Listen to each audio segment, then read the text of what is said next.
तो यहाँ पर बात समाप्त किए थे, हम लोग कल चर्चा को समाप्त किए थे कि व्यक्ति सामान्यतः अपने शरीर को बनाए रखने के लिए आहार, निद्रा, स्वरक्षण और मैथुन में पूर्णतः संलग्न है, जो और पशुओं और शूद्रों के लक्षण के एक बात को हाइलाइट करना चाहूँगा, अगर इसमें हाइलाइट हो जाए, पूर्णतया संलग्न है। इसका मतलब क्या है पूर्णतया संलग्न है?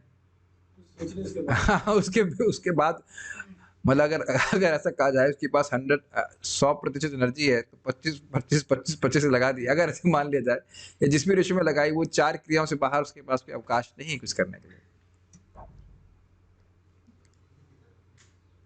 मानव समाज में जब तक 4 विभाग ना हों और जो एक दूसरे के साथ तालमेल के साथ काम ना करें, समाज में तब तक शांति नहीं हो सकती है।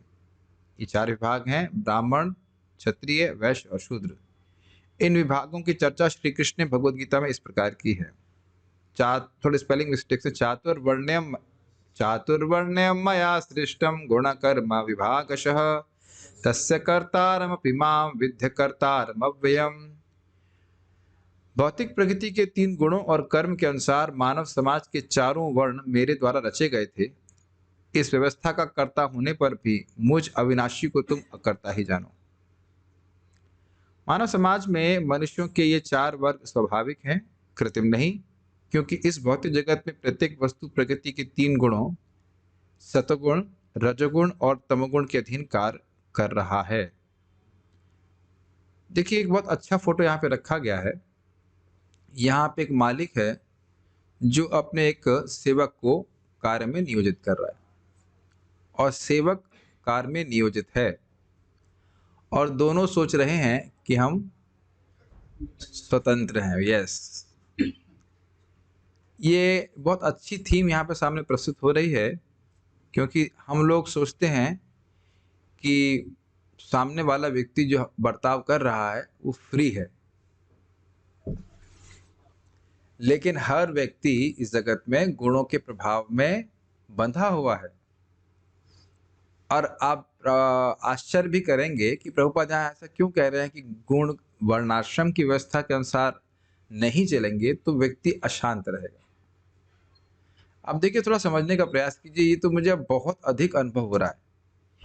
एक भक्त के लिए, मैं भक्तों की बात कर रहा हूँ, भक्तों से हम डील करते हैं, एक भक्त के लिए जो कार्य अत्यंत आसान है वो दूसरे के लिए तो एकदम कठिन हो जाएगा।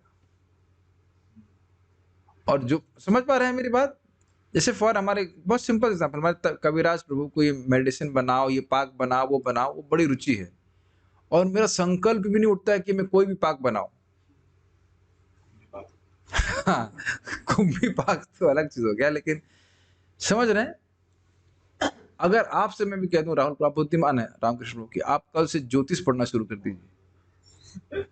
चलिए आप तो ठाकुर हैं, चलो नहीं पढ़ेंगे, आप तो ब्राह्मण है, शुक्ला, आप ही चालू कर दीजिए। तो आप देखेंगे वो करने की बात छोड़िए, आप संकल्प नहीं उठा पाएंगे। और मान लीजिए आपको जबरदस्ती उसी में लगाया जाए और ये भी कहा जाए कि अगर आप ज्योतिष नहीं जान रहे हैं तो आप यूजलेस हैं। अब ये कितनी गलत बात हो जाएगी। और फॉर एग्जाम्पल रेवती माता जी को मैं बोलता हूँ, माता जी कल से आप पाइथन लैंग्वेज सीखिए। पहले तो पूछेंगे पाइथन तो हमने अजगर सुना है, क्या है, खाने के लिए बेच रहे क्या? Python is a software language, is it not? मैंने भी पढ़ी नहीं है, मैं तो खाली नाम सुना है। ये C++, रेवती माता जी C++ पढ़ी हैं आप, यूजलेस आपका जीवन। नहीं नहीं नहीं, आप समझ रहे, this is something very strange है ना। ये बहुत बड़ा चैलेंज है, हमारे सर बता रहे थे, बहुत बड़ा चैलेंज है एक लीडर के लिए किसी भी स्थिति अवस्था में कि लोगों को उनके स्वभाव और कर्म, गुण और कर्मों के अनुसार नियोजित करे। और प्रभुपाद ऐसा कहते हैं कि भले ही इसका अपोजिशन हो रहा है लेकिन विद्यमान अभी भी है। ऐसा नहीं कि लेबर क्लास नहीं है, ऐसा नहीं कि क्षत्रिय वर्ग नहीं, आर्मी नहीं है, ऐसा नहीं है कि ये बुद्धिमान वर्ग नहीं, लेकिन वो दैवीय नहीं है, भगवान कृष्ण को केंद्रित नहीं, बस ये बात। अच्छा, ऐसा नहीं कि भारत में ही हो, रशिया हो, इंग्लैंड हो, अमेरिका हो, सब जगह इस प्रकार की बात है। मैं ये सारा एक्सप्लेनेशन क्यों दे रहा हूं, समझ पा रहे हैं? डायग्नोज किया जाए कि भाई इसके गुण और कर्म क्या है, किस किस गुण और कर्म का प्रादुर्भाव नहीं, प्रभुता प्रभुता आधिक्य उस व्यक्ति के चरित्र में है या जीवन में है, और उसके अनुसार उसको नियोजित किया जाए तो वह भौतिक रूप से भी एक्सेल करेगा और वह शांत रहेगा, ये सबसे बड़ी बात। एक और आपको बड़ा रुचिकर उदाहरण दूँ, प्रभुपाद जी बहुत विनोद वाला उदाहरण है। श्रील प्रभुपाद जी अमेरिका में थे और उस मंदिर के विभिन्न विभागों में जाते। जैसे मान लो कोई पुस्तक छाप रहा था कुछ भी, बहुत अच्छा प्रिंटिंग प्रेस में लगा, बहुत अच्छा कार्य कर रहे हो तुम, बहुत अच्छा सा कार्य कर रहे हो। फिर कहीं गए कोई और अलग जहाँ कोई कुकिंग कर रहा है तो बहुत अच्छा सेवा कर रहे हैं आप ऐसे करके। तो कुछ लोग बिजनेस कुछ कर रहे थे, मतलब जैसे कुछ अगरबत्ती का बिजनेस, वो भी मंदिर के लिए था। तो वहां जाके प्रभुपाद जी कुछ नहीं बोले। तो भक्तों ने पूछा, प्रभुपाद आपने हमको उत्साहित क्यों नहीं कहा? तो क्या प्रभुपाद कहते, तुम लोग सेल्फ उत्साहित हो। जिसको पैसे कमाने की इच्छा होती है उसको उत्साह ना भी दीजिए, वो बिना प्रोत्साहन के भी लगा रहेगा। समझ में आए बात? ये रहता है। इस संबंध में आप थोड़ा एक उदाहरण, ये शास्त्र का वचन है, श्लोक तो नहीं कोट कर पाऊंगा, लेकिन बताया गया है ऐसा कि ब्राह्मण कभी अपने तेज से संतुष्ट नहीं होता, वो हमेशा तपस्या में लगा रहता है। क्षत्रिय कभी अपने राज्य से संतुष्ट नहीं होता, बढ़ाते रहते हैं। और वैश्य अपने धन से कभी संतुष्ट नहीं होता, बढ़ाते रहते हैं। और शूद्र कभी संतुष्ट नहीं रहता, शूद्र हमेशा ही रोता रहता। शूद्र का कार्य ही है रोता रहना, शोक करते रहना। तो आप समझ रहे, गुणों के अगेंस्ट आप नहीं चल सकते हो। जैसे जैसे आप लोगों को थोड़ा काउंसिल करेंगे या कुछ भी बताएंगे, आप देखेंगे कि आप उनके गुण के अनुसार, उनको गुण के अनुसार ही चलाना पड़ेगा। ये बात। तो आप देख रहे हैं प्रभुपाद बहुत वैज्ञानिक तरह से बता रहे हैं, अगर हम समाज में शांति चाहते हैं तो लोगों की मानसिक अवस्था कर लीजिए, गुणों कर्मों के अनुसार उनको नियोजित करना पड़ेगा, प्लस उनको भगवान की सेवा में नियोजित करना पड़ेगा। भगवान सब्जी काटिए, चाहे आप गार्डनिंग करिए, चाहे भागवतम बोल रहे हैं या जो भी कुछ भी प्रीचिंग कर रहे हैं, वो सब तो भगवान की ही सेवा है, लेकिन वो लोगों के गुण और कर्म के अनुसार नियोजित होनी चाहिए। और दूसरा प्रपाद ने क्या उदाहरण दिया है बहुत अच्छा, कि शरीर के एक अंग दूसरे अंग का शोषण तो नहीं करता है कि नहीं? लेकिन और आप लोग सभी मिलकर के शरीर की सेवा करते हैं, उस तरह से ये होना चाहिए। आजकल जो आपने देखा होगा बहुत विरोध चल रहा है, ब्राह्मण नहीं होने चाहिए, ये नहीं होना चाहिए। वो क्यों? क्योंकि ब्राह्मणों ने उनको गाइडेंस नहीं दिया। अगर गाइडेंस दी तो व्यक्ति कितना उपकार मानता है बताइए। कृष्ण भावना के बारे में लोगों को बताया, चाहे शूद्र हो, चाहे वो कोई भी जाति का, किसी भी तरह वर्ण का हो, अगर उसको हरे कृष्ण मंत्र के बारे में बताया जाए, भक्ति के बारे में बताया, तो सभी सुखी होते हैं ना। तो जो सुखी होगा तो वो कृतज्ञता ही मानेगा ना। एक छोटा सा उदाहरण सोच लीजिए, हाथ शरीर की रक्षा करता है, सर शरीर हाथ की रक्षा करता है। यस, हाथ नहीं, कैसे समझिए, हाथ अग्नि में तो जाने से शरीर रोकता है ना। हाथ को अग्नि में झोंक देंगे तो हाथ तो जल जाएगा ना। लेकिन वो आंख देखती है ना, आंख आंख मतलब सर वाला भाग जो है वो ब्राह्मण से कंपेयर करते हैं, नहीं ये कार्य मत करो, ठीक है।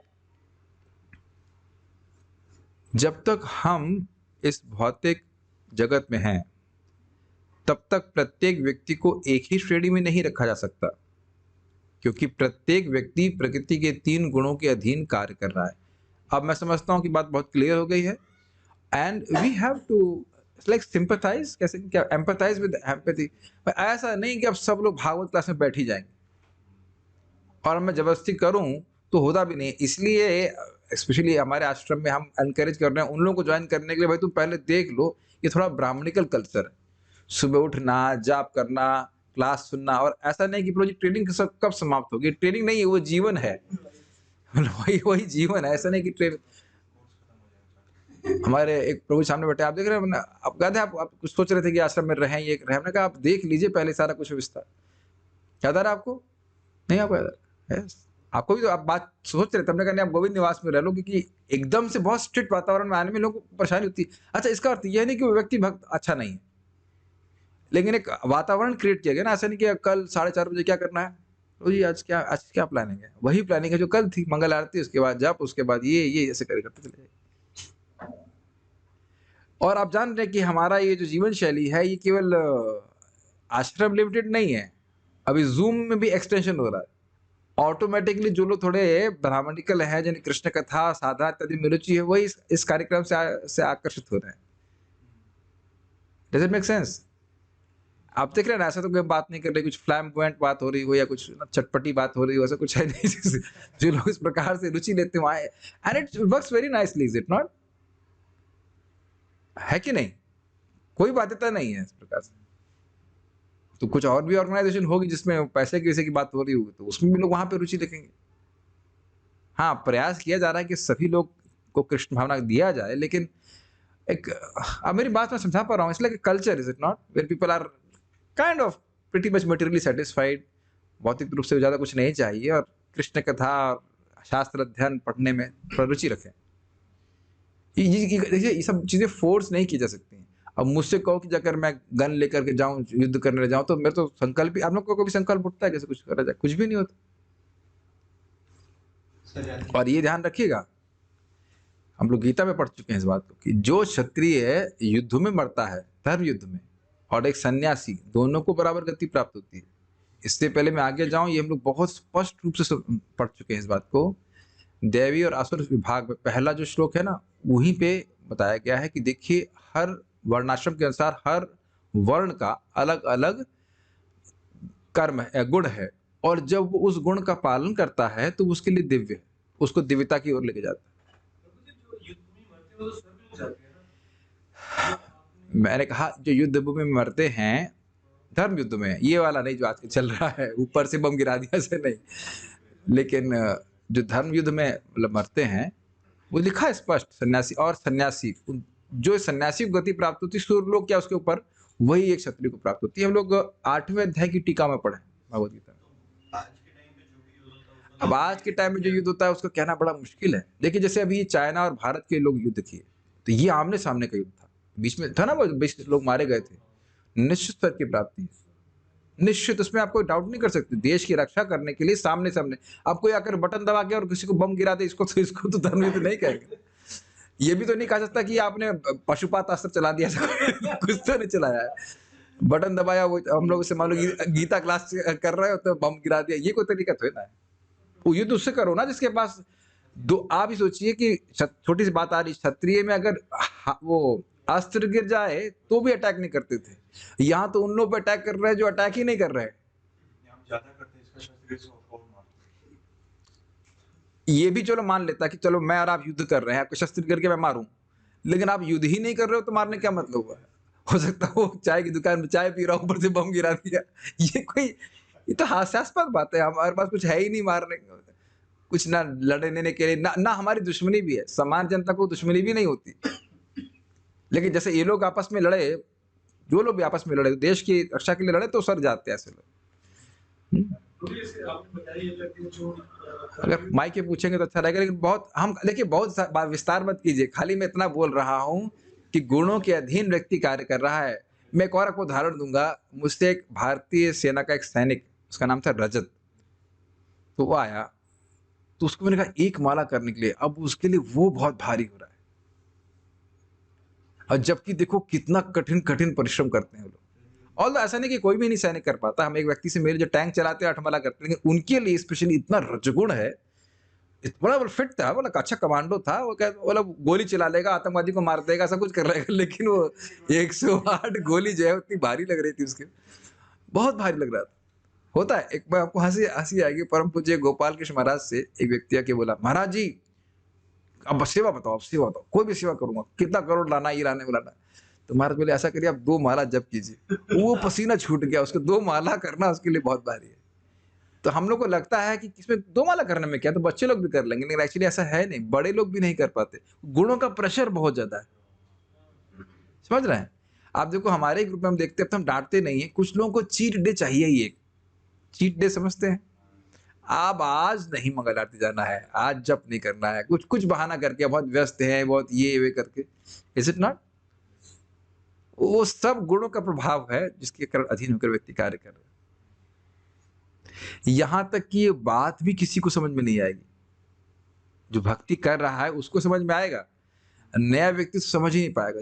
ये साक्षात मेरे बहुत रिश्तेदार ने बोला, जो बहुत अच्छे हैं पढ़ाई में, अच्छे थे, वाले अच्छे थे, टॉपर वॉपर रह चुके हैं, लेकिन सार्वभौम पुरुष समझा रहे तन्नाभिलाषता शून्यम, ये समझ में नहीं आ रहा, ये समझ में नहीं आ रहा, समझ में आ रहा है? प्रभु जी तो बहुत अच्छा समझाते हैं, लेकिन उनको समझ में क्यों नहीं आ रहा? जड़ बुद्धि। चलिए ये तो बहुत आगे की बात है, तो वृद्ध हो गए हैं। हमारा एक नाम अभी नहीं रख रहा, एक बहुत अच्छा स्टूडेंट था, पूरा 3 मिनट के माला करता था, खटाखट कृष्ण भावना की बातें समझ में आती थी। नौकरी करने गए, नौकरी करी, लेकिन भक्ति करना छोड़ दिए। फिर वो एक क्लास में आए थे, कहते प्रभु जी कुछ समझ में नहीं आ रहा। नाम नहीं बोल रहे हैं, नाम तो जानते ही हैं, नाम में क्या रखा है। तो गुणों के प्रभाव, इसीलिए आपको याद हो कि बीच में बात आ रही थी कि कल भी हम लोग चर्चा किए थे कि खुद व्यक्ति को ब्राह्मणत्व तक उठने का प्रयास करना चाहिए और इसके लिए तपस्या लगती है। Make sense? ठीक है। जब तक व्यक्ति मंगल आरती नहीं करे, जप नहीं करे नियमित रूप से, वो क्या ब्राह्मणत्व प्राप्त करेगा और फिर क्या वो सब बातों को समझ पाएगा? इससे पहले मैं आगे जाऊं, मुझे बहुत प्रसन्नता हो रही है और मुझे पूरा विश्वास है कि आप सभी लोगों का, जितने लोग भी मुझे जूम पे भी दिख रहे हैं, जीवन के प्रति दृष्टिकोण तो जरूर चेंज हो गया है। Is it not? You can not just be like out and out कर्मी। एक जीवन जी रहे होते ना, लाइक लॉस्ट इन डार्कनेस कहला।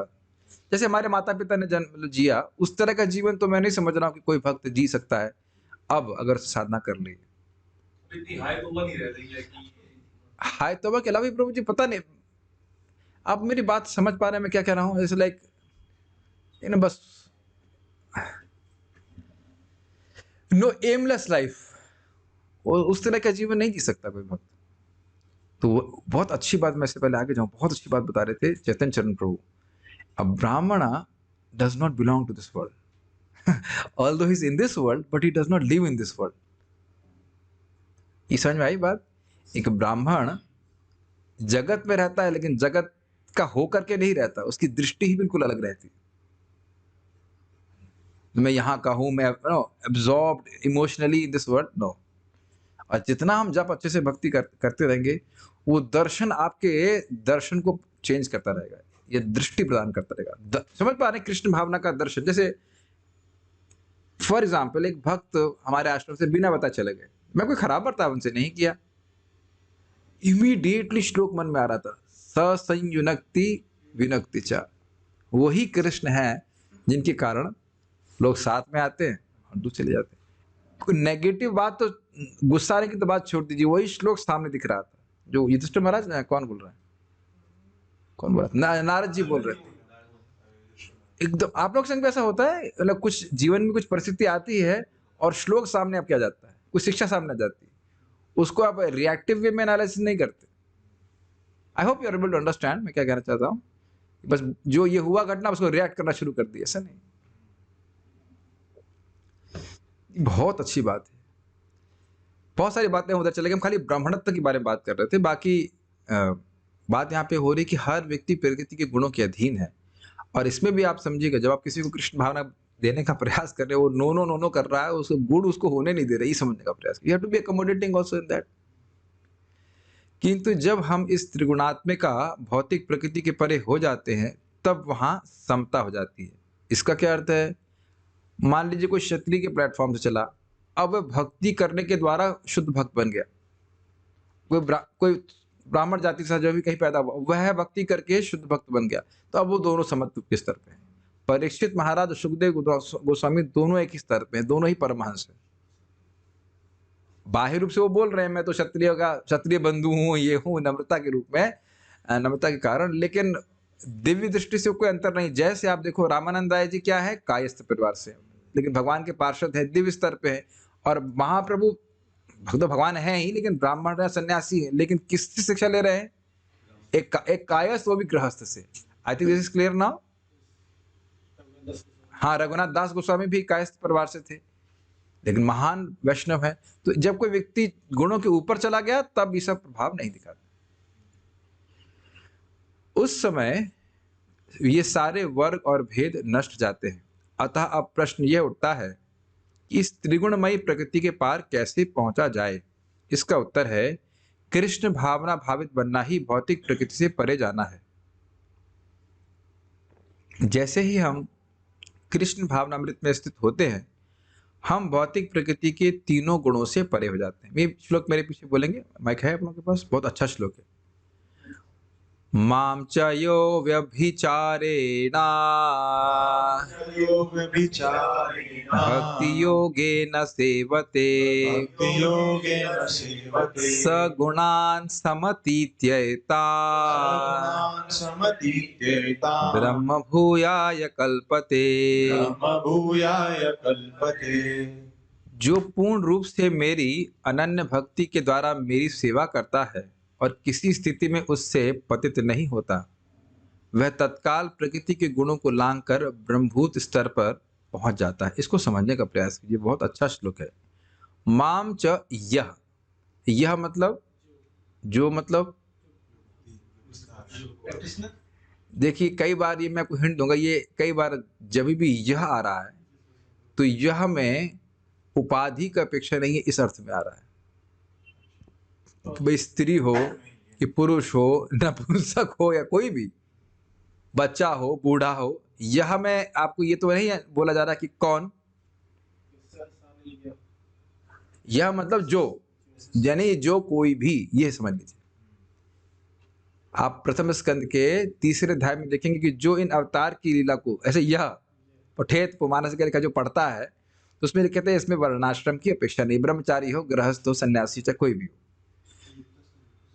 ये बड़ा अच्छी बात है। यह मतलब ऐसा नहीं कि जो सन्यासी, ऐसा नहीं बोल रहे, जो यति नहीं बोल रहे, जो भी व्यक्ति अव्यभिचारी रूप से कृष्ण की सेवा करता है, भक्ति योग से उनकी सेवा करता है। अब देखिए अव्यभिचार का अर्थ क्या है, दिख रहा है आपको, माम च यह अव्यभिचारण, संधि करके यो व्यभिचारण हो गया, ठीक है। अव्याभिचार का अर्थ क्या होता है, किसी की कोई पति है, कोई लड़की है, उसका कोई पति हो या पति जो भी कह लीजिए, उसको छोड़ करके व्यक्ति अन्य स्त्री का संग करे या अन्य पुरुष का संग करे, इसको व्याभिचार कहा जाता है। कह सकते हैं क्या उसको, डिफ्लेक्शन कह लीजिए। तो अव्यभिचारी भक्ति का अर्थ क्या है, भगवान कृष्ण के अलावा कोई और साध्य होना, कृष्ण की भक्ति के अलावा और कुछ सामने रखना, ये साध्य का व्याभिचार है। मैं बहुत स्लोली जा रहा हूं, प्लीज समझने का प्रयास कीजिए। कृष्ण के अलावा या कृष्ण की भक्ति के अलावा कुछ और साध्य रखना, यह साध्यता का व्याभिचार है। और कृष्ण की भक्ति के अलावा किसी साधन को स्वीकार करना, यह साधन का व्याभिचार है।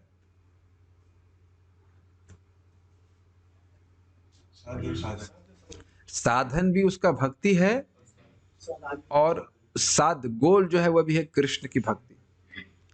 बहुत सुंदर है। यह शब्द की व्याख्या आप और कहीं ले जा सकते, कितना ही लस्टी हो, कामी हो, क्रोधी हो, अनर्थों से युक्त हो, इत्यादि इत्यादि जो जोड़ लीजिए आप। तो आप कहेंगे प्रभु जी अगर कामी है तो कैसे हो सकता है, श्रीला जीव गोस्वामी जी भक्ति संदर्भ में बड़ा स्पष्ट बोलते हैं, काम क्रोध से युक्त होने का अर्थ यह नहीं है कि आप कृष्ण की शरण में नहीं जा सकते। Beautiful statement. नहीं तो भगवान क्यों बोलते सर्वधर्मान परित्यज्य मामेकम शरणं व्रज, अगर ऐसा संभव, अहम त्वाम सर्व पापेभ्यो, मैं तुम्हारे पाप छुड़ाऊंगा, तुम्हें पाप नहीं छोड़ने हैं, मतलब भगवान स्वयं अंदर से छुड़ा देंगे, तुम मेरी शरण में आओ। वेरी नाइस श्लोक है।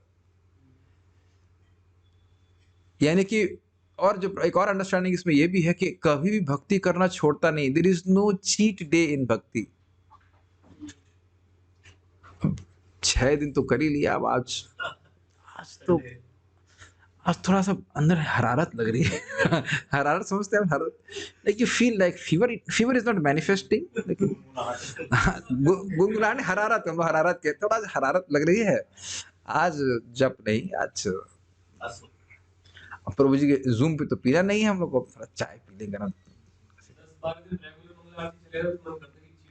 हाँ, ये मन में प्रवृत्ति होती है। 10 दिन आप गए, अरे भगवान तो कृपालु है, भगवान दयालु है, भगवान सब जगह विद्यमान है।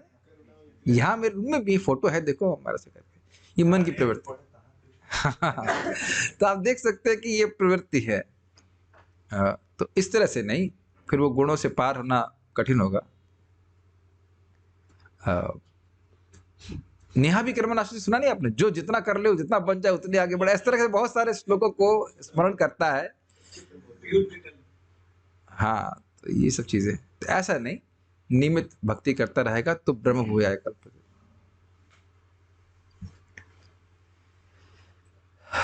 वैसे तो बहुत अच्छी व्याख्या है इसकी, ठीक है, हम तो सार में थोड़ा बताया आपको। इसको थोड़ा सा रिलेट करेंगे उस श्लोक से, देवी एष गुणमयी मम माया दुरत्या मामी व ये प्रपद्यन्ते माया मितंतरन्ते। लिंक कर पा रहे हैं यहाँ क्या कह रहे हैं भगवान, गुणों से पार, और प्रकृति कैसी है, गुणमयी। समझ में आ गया, यानी कि बोल रहे हैं गुणों के पार हो जाता है, मतलब वो माया जो दुरत्य है उसको पार पा जाता है भक्ति के द्वारा। बहुत शक्तिशाली है भक्ति, बहुत नहीं, सबसे अधिक शक्तिशाली। बात यहाँ पे आ रही तो मैं छोटी सी बात चैतन्य भागवत का पास टाइम बोलूंगा। महाप्रभु अपने गुरु केशव भारती से पूछते हैं कि ज्ञान श्रेष्ठ है कि भक्ति श्रेष्ठ? तो स्पष्ट रूप से केशव भारती कहते हैं कि भक्ति श्रेष्ठ है। पता है महाप्रभु क्या कहते हैं? यदि आपने कह दिया, नहीं वो कहते हैं कि आपने ऐसा कहा है तो मैं कुछ समय और पृथ्वी पर रहूंगा, और यदि आपने कह दिया होता कि ज्ञान श्रेष्ठ है तो मैं तुरंत ही समुद्र में कूद जाता, या गंगा जी में कूद जाता, जो भी पास था व्हाटएवर इज नियर। चैतन्य भागवत बहुत अद्भुत है। मैं तो आज जप में करते समय भी ये विचार मेरे में आ रहा था कि किसी तरह एक बार साधक को श्रद्धा हो जाए। जो लोग छोड़ रहे हैं केवल श्रद्धा के भाव में छोड़ रहे हैं, नहीं तो भक्ति का क्या प्रभाव है सोचिए। एक नाम से अनंत जन्म के पाप नष्ट हो रहे हैं। Can you imagine the Fortune of a devotee who is chanting regularly? या दीपदान की तो महिमा आप सुन ही चुके, कितना पोटेंसी है भक्ति में। लेकिन जो हम आज, मैं भी प्रेम कृष्ण से चर्चा कर रहा था आते समय, कितना दुख की बात है कि लोग व्यस्त ना होते हुए, लोग से मेरा मतलब जिन लोगों ने प्रीचिंग किया है, व्यस्त ना होते हुए भी अपने सामर्थ्य को भक्ति में नहीं लगा रहे। Make sense to you? 2 माला 1 माला कर रहे हैं, मतलब अच्छी बातें कर रहे हैं, लेकिन कितना अधिक लगाया जा सकता है ना। एक बार मेहनत कर लो और गुणों के पार हो गई तो कितना सुख है, हम कल्पना नहीं कर सकते। और वो तो बहुत आगे की बात है, आप खाली निष्ठा तक पहुंच जाएगी, फिर देखिए कितना आनंद है। इस प्रकार जो व्यक्ति कृष्ण भक्ति के कार्य में प्रवृत्त होता है वह तत्काल ही दिव्य स्थिति पर पहुंच जाता है। मूल रूप से हम भौतिक पदार्थ नहीं अपितु ब्रह्म है। आपको ये पता थी बात? हम ब्रह्मास्मि। शंकराचार्य का दर्शन मुख्यतया इस सिद्धांत पर आधारित है कि हमें यह नहीं सोचना चाहिए कि हम इस भौतिक प्रकृति से निर्मित पदार्थ हैं। थोड़ा साइलेंस दिया गया है ताकि इस पर थोड़ा सा मनन करके देखिए। I am not a product of this material energy and try to live it from 11 to 6 today.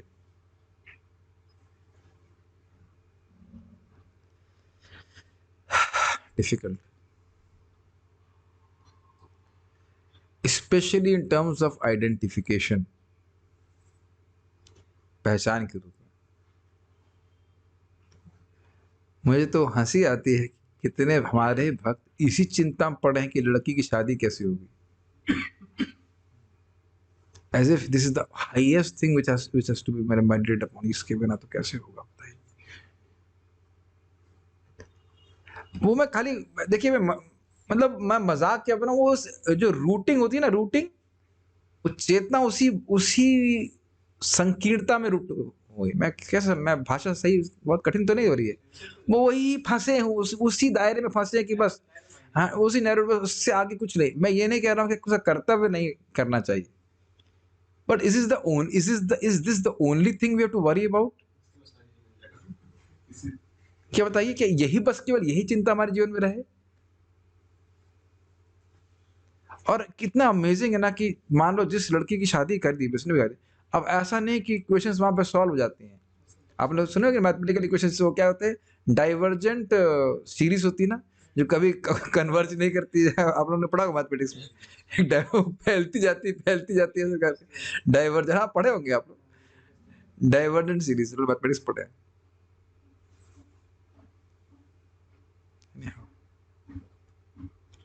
हम जैसे ये माइक इस भौतिक जगत का पदार्थ का है, निर्माण है। We are not the product of this world. तो शरीर से नहीं उठेंगे तो क्या मतलब, शरीर को ऊपर टांग देंगे? जब तो करें, भक्ति तो करें, सुने तो सही, यही तो प्राथमिकता है ना। देखिए भक्ति को और गंभीरता से करें तो जरूर जाता है। जो व्यक्ति शादी के पहले 5 साल 6 साल जम की साधना किया है, मैं स्वीकार नहीं कर सकता कि उसकी चेतना ऐसे ड्रॉप हो जाएगी, लेकिन कई करे जबरदस्त तरीके से। बच्चे हो गए मैं शादी नहीं, नहीं, शादी के बाद भी वो he will not be that much bewildered, that much bewilderment नहीं रहेगा, उतना नहीं रहता है। लेकिन आपको मिले हैं कोई 5 साल भी है, 4 साल भी कर्रा भजन किया हो कि रोज मंगल आरती आ रहा है, रोज जप कर रहा है, लाइक एक आदमी का नाम बता दीजिए आप। एक सेपरेट डिवोटी तक जो आदि का वो था जो इन्होंने आश्रम ज्वाइन किया अलग सी बेटी जो घूमती है वो छोटी सी अरे वो अब तो वो लगते हैं कथा नहीं सुनते हैं वो, मुझे जिनका देखो सैफरन पहनने से कोई रिलेशन नहीं मिलता है, ये तो कल से आप भी पहन लीजिए, क्या फर्क पड़ रहा है। अरे आपसे ज्यादा जानता हूँ मैं ना उनको, वो कहाँ क्लास में बैठते थे। देखो भाई, क्लास में बैठना और लालसा में बहुत अंतर होता है। मैं भी बैठ चुका हूँ एनटीपीसी की क्लासेस में। एनटीपीसी में काम करते थे, आज क्या बनाना है वो बनाना, ये करके काम खत्म, आईटी में पढ़ी बच्चों के किस तरह से चीटिंग करना आप जानते थे। जस्ट आई वाज रिमेम्बरिंग सनक सनातन प्रभु जी के। So you see, Prabhuji had very good sadhana. So Prabhuji many times told that he does not. You are telling me, is it not that you're like you can see your kids as souls? Many times you told that you can. Yeah, see. Just I was remembering, I was giving the example. So you see, प्रभु जी 10 साल पदयात्रा में रहे, बहुत अच्छी साधना की, सब कुछ की। सो ऐसा नहीं कि क्या ये अपने बच्चों का ध्यान नहीं रखते, रखते हैं, लेकिन उस तरह से आसक्त नहीं है जैसे कि आजकल के माता पिता मरे जा रहे हैं बिल्कुल। अमेजिंग कि मैं प्रभु जी का स्मरण कर रहा था, क्योंकि ये बात मुझे याद आ रही थी।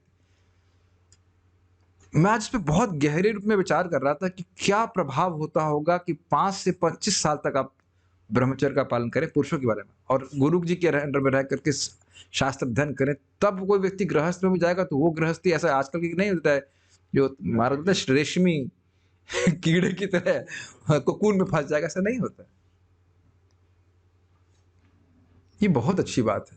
ये भौतिक प्रकृति से निर्मित पदार्थ नहीं, मेरा तो उसके आगे जाने का ही मन नहीं कर रहा है। आप लोग कहते हैं हमारी स्टडीज में amazing studies, what an amazing point. यह एक दुर्भाग्यपूर्ण दुर्घटना है कि हम भौतिक प्रकृति के संपर्क में आ गए हैं।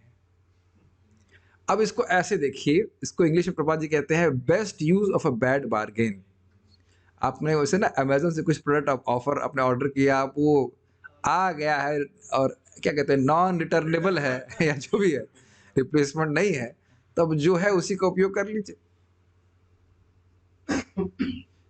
If you think about it, just like आप बीमार हैं जो भी, नाउ जस्ट थिंक कि अभी यही प्रोडक्ट मिला है हमको, जब तक ये हमारा शरीर है उसे भगवान की सेवा में लगा दें, जो सामर्थ्य भगवान दे रहे हैं, और इसी चेतना से हम भगवान के पास वापस चले जाएंगे।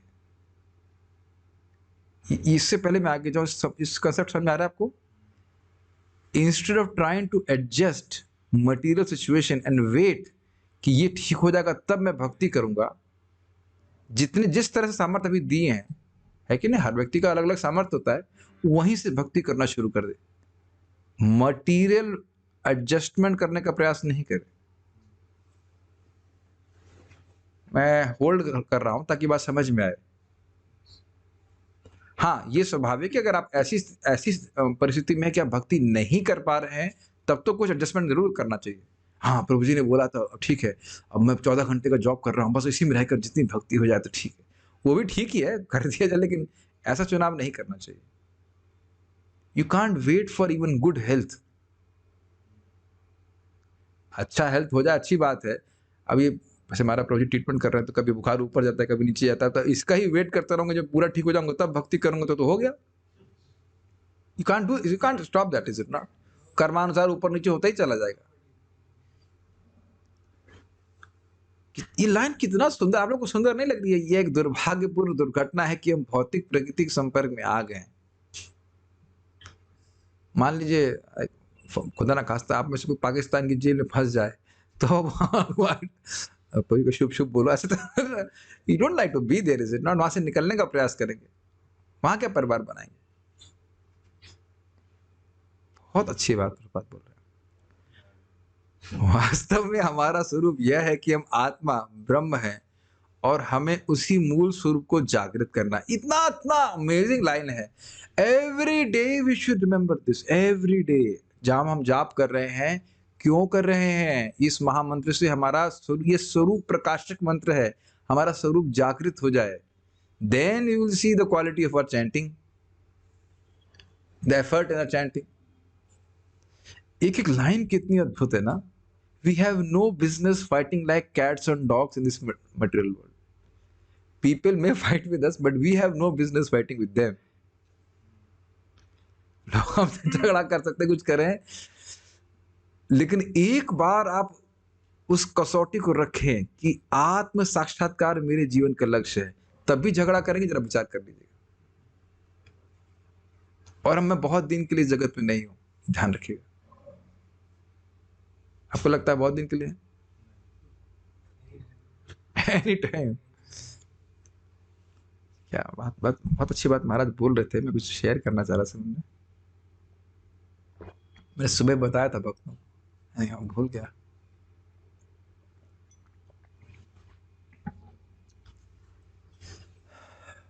लेकिन देखिए, जब तक हम जीवन जगत में रह रहे हैं, अपने को शरीर चलाने के लिए कुछ ना कुछ करना पड़ेगा। ऐसा नहीं कि शरीर को आप खत्म होने दें, लेकिन जो गोल है वो बहुत क्लियर रहना चाहिए, कैसे मैं अधिक से अधिक भक्ति कर सकूं।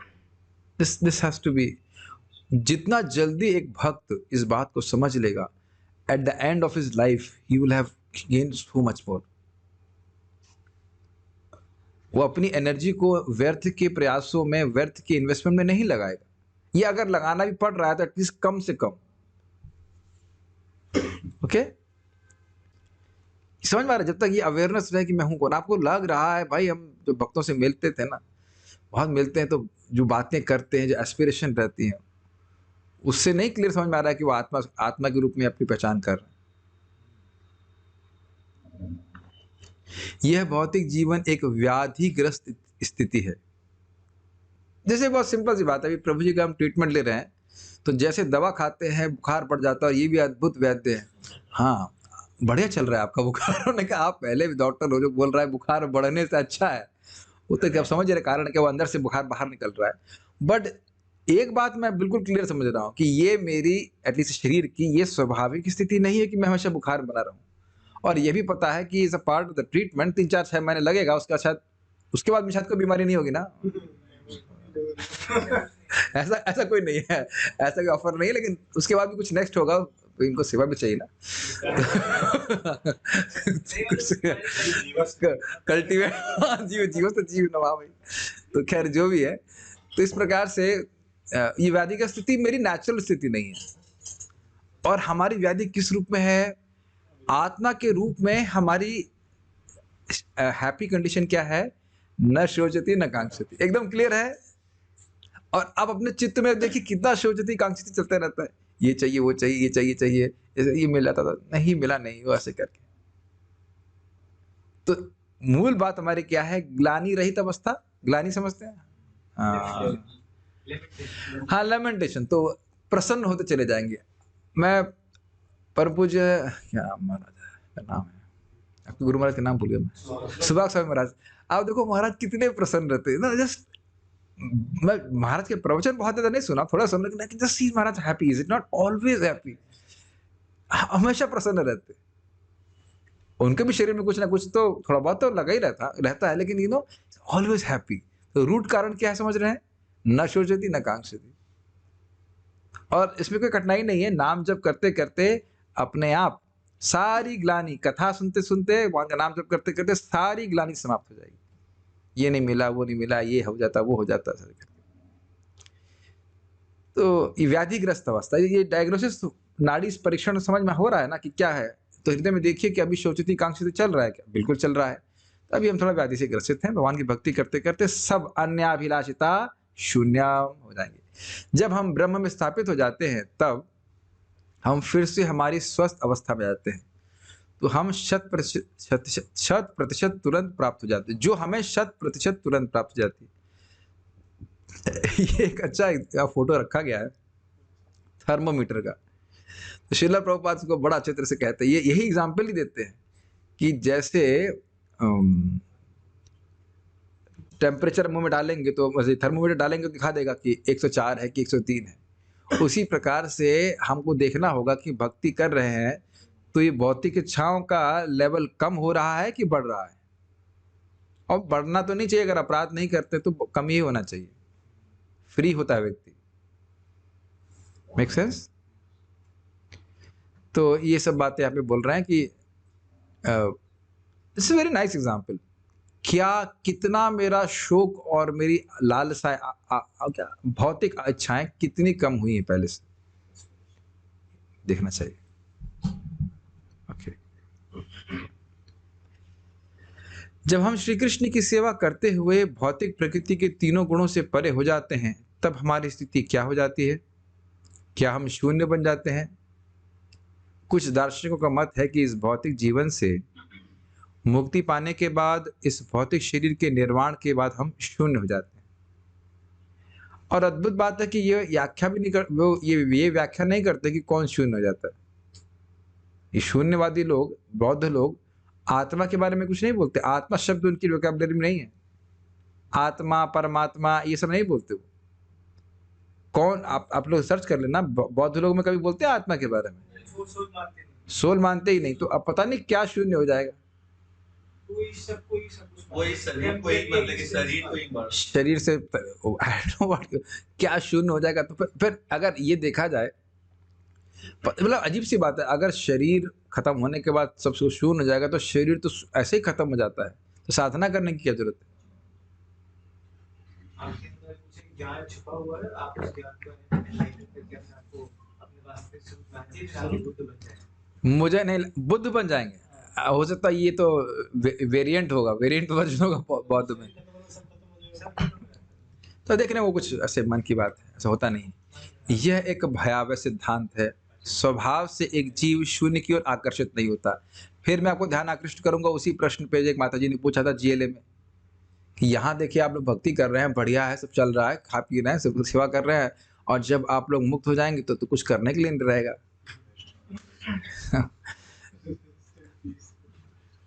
ये स्पष्ट है कि एक जीव शून्य की ओर आकर्षित नहीं होता, और इस कारण से ऐसी बातें, ऐसी फिलॉसफी लोगों को भौतिकता के प्रति अधिक आकर्षित करती है। इट इज कॉल्ड निर्वाण, बट व्हाट इज कॉल्ड निर्वाण एंड हु गॉट निर्वाण? निर्वाण तो मैं भी जान रहा हूं, किसको निर्वाण मिला और निर्वाण का मतलब क्या है, कुछ कंक्लूजन नहीं आता।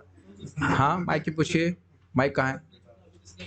माइक पे बोलिए, हमारे अन्य भक्त भी है। हाँ, ये जो कॉन्सेप्ट, सुनने वाले कॉन्सेप्ट है वो भौतिकता की तरफ ज्यादा क्या करते हैं, लोग को इंस्पायर करता है। लेकिन वो तुम देखते हो बुद्धिस्ट लोग मॉन्क होते हैं मोस्टली। देखिए बुद्धिस्ट लोग मॉन्क हैं, लेकिन क्या सारे लोग मॉन्क हैं इसमें?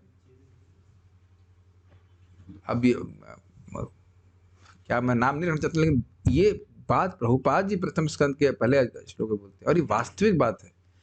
जितने भी आप मायावादियों के चेले देख रहे हैं, भले गुरुजी थोड़े विरक्त हो सकते हैं अगर मान लिया जाए तो, लेकिन चेले बहुत भोग में आगे बढ़े रहते हैं।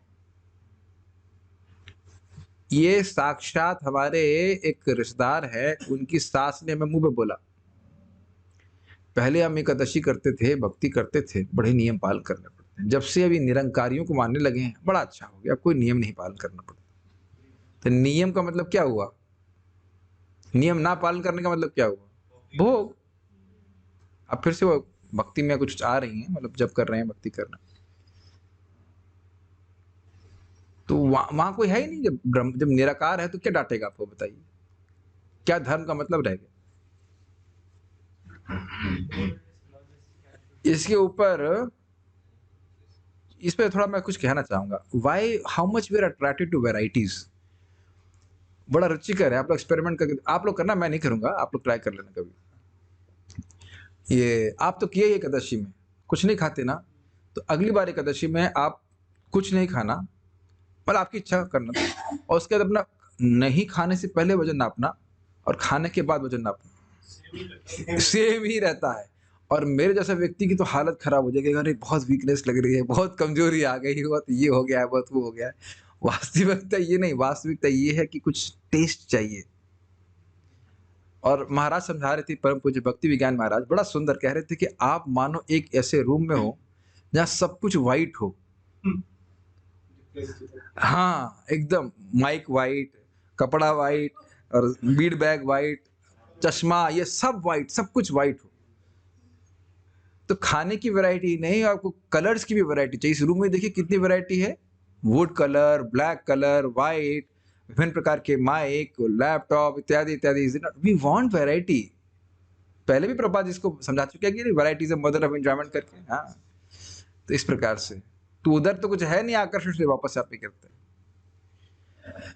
हम कितने भी रुग्ण हो और कितने भी कारणों से कष्ट पा रहे हूं, किंतु यदि हमारा डॉक्टर आकर हमसे कहे लाइए मैं आपके प्राण लेकर